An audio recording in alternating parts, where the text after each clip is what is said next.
proud of yourself for debating college kids who are unprepared to speak in front of an audience like yourself. Hold on. You're 30 years old. We can agree you're 30 years old, right? Do you think that's a little bit silly? Are you a voter? I am a voter. I'm a registered so voter. I vote and you vote. So I'm talking to voters of this country that will determine the future of Western civilization. That's what I'm doing here today. Yeah? Wait, hold on. How is it any different than a professor talking to you? Than a professor talking to you? Who are you? Well, important enough for you to come up to a microphone. Actually, when I first saw this ad, I thought it was like an improv comedy thing. It looked so ridiculous that I didn't even think it was real. Well, no, you could see. Look how popular Trump is on your campus. How does that make you feel? That's not comedy. That is a 5-alarm fire for Kamala Harris because she's probably going to lose Pennsylvania. Look.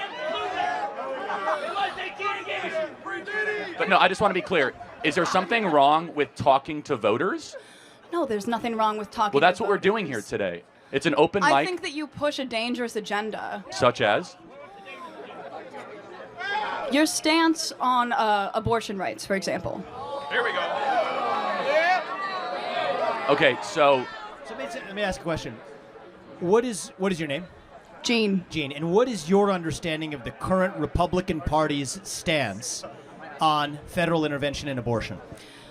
Well, I know that they want to bring it back to the states, right? So it sounds like you do know that the Republican Party's current stance on abortion is they're against a federal ban on abortion. I do understand that, And we're talking about a yes. presidential election as the Yes. important election that we're talking about here. I understand that, yes. Great. So, again, I think this open dialogue is great. I think it's great you're here challenging Charlie, and I think it's great that he's willing to travel campuses across this country to talk to the next generation. We need more conversation. Now, where's the disagreement, though, on content? Because you could criticize style or why you're talking to people or dunk on someone personally, but where do you actually disagree with the substance? With the way that you edit content and specifically frame it so that people look bad talking to you. The way that you edit your content. we post unedited content. Let me just ask you one thing though, because personal insults can fly in all directions. Where is an area where you have a disagreement with the conservative movement, with Donald Trump, with Charlie Kirk, perhaps with myself? I was a presidential candidate last year. I think we need to talk about that more in the open, and the more we do, the stronger our country is going to be. We got a long line of people, but I want to hear from you. One substantive area where you have an authentic disagreement, and I'd be glad to address it. I'm sure Charlie would too. Just in anything. Political. Relating to any political topic where you have a disagreement. Let's air it. Okay. I disagree with some of the laws that are being pushed in Congress that are against the LGBTQ community and the trans community. Okay, so let's talk about that. I'm going to give you my view, and then I want to hear yours. Okay. My view is that if you're a fully grown adult, 18 or above, you're free to live how you want, dress how you want, marry who you want if you want, if you're over the age of 18. I agree. But you are not free to indoctrinate children in schools who are not yet of the age of consent. You are not free, just as you're a 17-year-old or a 15-year-old can't get a tattoo on their own, I don't think that you should be able to go or until the age of 18. And so the lines that I draw here is that men are free to claim to be women and swim in swimming pools. You're not free to claim trophies in a women's sports competition. You're not free to enter a women's locker room. You're not free to change a language. And you're not free to actually indoctrinate our children who are under the age of 5 in schools. Do we agree on the fact that adults should be able to live freely while still treating children differently? If so, we're on the same side of this issue. Listen, I agree with the majority of what you said. However, I don't think that you're understanding the implications of the laws that are trying to be passed. Look, we got a head start in the conversation. We got a long line behind you. But my only ask is, forget the personal attacks or the stylistic attacks. Focus on substance. The more we debate that, the stronger we're going to be as a country. Thank you for coming. Thank you. I don't think you're focusing on substance, though. That's the issue. Hold on. Look, he intentionally tried to provoke substance out of you. and you said, well, I'm worried about some laws Congress should pass. I have to ask, what laws are you talking about? Can you be specific?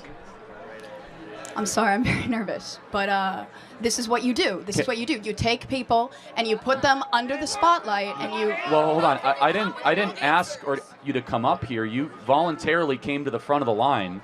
You didn't have to do that. You're purposely antagonizing people on campus, asking How? people to come up by spreading your weird agenda. How?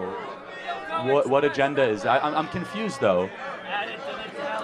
So Charlie, I'll say this. We'll end on this and we'll go to the next question. When I was 18, and I'm not going to blame you for this, I also took for granted a lot of the stuff that the media force-fed me, because that's what you know at the age of 18. You say there are some vague laws making their way through Congress that are hostile to trans community. I don't think those laws actually exist, but I don't blame you if that's what the cable media is feeding you. But let's get to the specifics, and then we're able to actually have an open dialogue. And that's one of the things I've learned over the last 20 years. I think that the issue is we're getting our media from different sources. Both people are getting media from these skewed sources. The facts that you're presenting are not always correct. And that's why we're here with no TV screens between us. This woman's actions were absolutely disgusting, and it shows that her immaturity brought her into a conversation that she had no business being within. The fact that she had to do that to try and distract or win an argument because she was in a losing battle, that is disgusting. Come on. Now, referring to what she said about Charlie being about 30 years old and him there talking to university students, someone put in the comments of this video, they said, a 30-year-old cannot talk to college kids, but they can talk to kids about gender.